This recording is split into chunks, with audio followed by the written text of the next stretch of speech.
One of the fastest ways to burn yourself out on the homestead is thinking of tasks from fertilizing the garden to feeding the animals to watering the plants. Before long, you're doing more work than you ever thought was possible and you're overwhelmed. What if one task could solve multiple problems on the homestead? That's the idea of stacking functions. One of my favorite ways of stacking functions on this homestead is using chicken power. Talk about it all the time because it's so effective. We put chickens on the pasture and they're allowed to go out and explore and till up the soil, look for bugs, eat green material that's fresh, that mimics what birds do in the natural environment. That system has a lot of outputs for not a whole lot of inputs. We get eggs, we get meat, but we also get the added benefit of reducing our feed cost, adding fertilizer to the landscape, and even doing some light tillage so that we can change the seed bank of the soil over time, all while extracting resources out of the system. So most people think in terms of chores, but the next level is what can this chore solve on multiple levels? So a lot of people think in terms of chores, and it's really not the one thing that this chore is doing.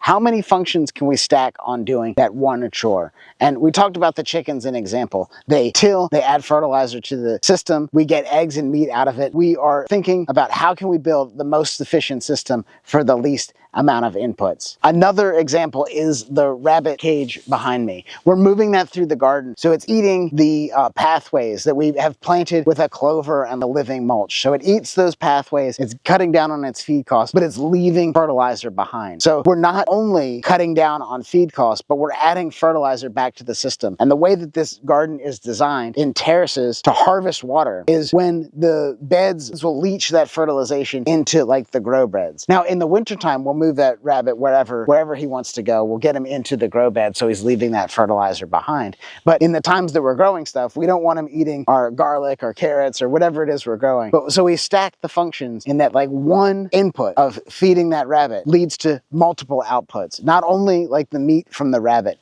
but the fertilization is really a key concept to take away from the system and how we implement it. So we're being very intentional with our design, very intentional with our planning, and very intentional with our implementation. So all of this comes back to eliminating redundant labor. When we think about these large stationary coops that people have, they're beautiful to look at on Instagram, but in functionality, they're adding a lot of time and labor to the system that these owners aren't probably thinking about. Number one is shoveling the waste and cleaning the coop. Man, I've spent so many hours shoveling out chicken coops and they're not fun. These large stationary things, you're coming back, you put hay or straw down as bedding, the chickens poop and pee on top of it, and it almost immediately becomes super heavy. And it's not like dirt that you can easily shovel. You need a pitchfork and it becomes this like layered mat of heavy stuff that you have to pack out. But the real thing for me is the back-breaking hours of labor that it takes to clean that chicken coop out. Then you put more hay, more wood chips, things that you typically have to buy at Tractor Supply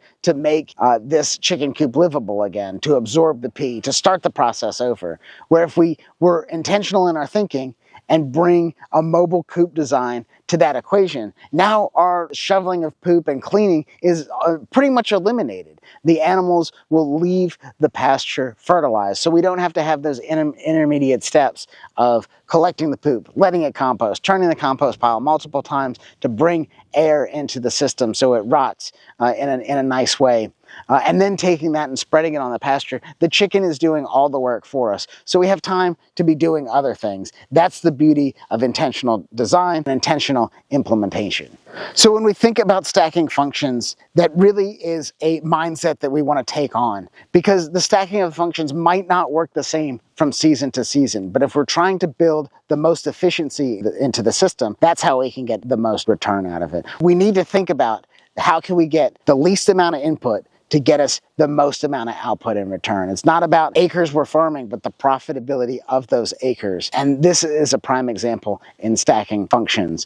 So then when we harvest the stuff, we can eat it, we can use our food scraps to either feed the chicken or feed the rabbit. The stacking functions is not a set principle. We need to use our awareness and be able to adapt very, very quickly. It's not a prescription, it's an adaptation. So back to that beginning example, we're not thinking about the feed costs, we're not thinking about the infrastructure, we're not thinking about the fencing, we're thinking about whole systems design that can really cut down on the chores by maximizing the output. It's not a prescription, it's a intentional mindset and a way to think about handling any problem that comes our way on the homestead. It's about being able to use our observations and then change our way of thinking and our implementation to get the most out of it. That's the genius of permaculture, regenerative design, stacking functions, and that's what we want to take on. So we're not thinking about like workload, we're thinking about how that little bit of work amplifies itself exponentially over an intentionally designed system. As a general rule, if one implementation solves one problem,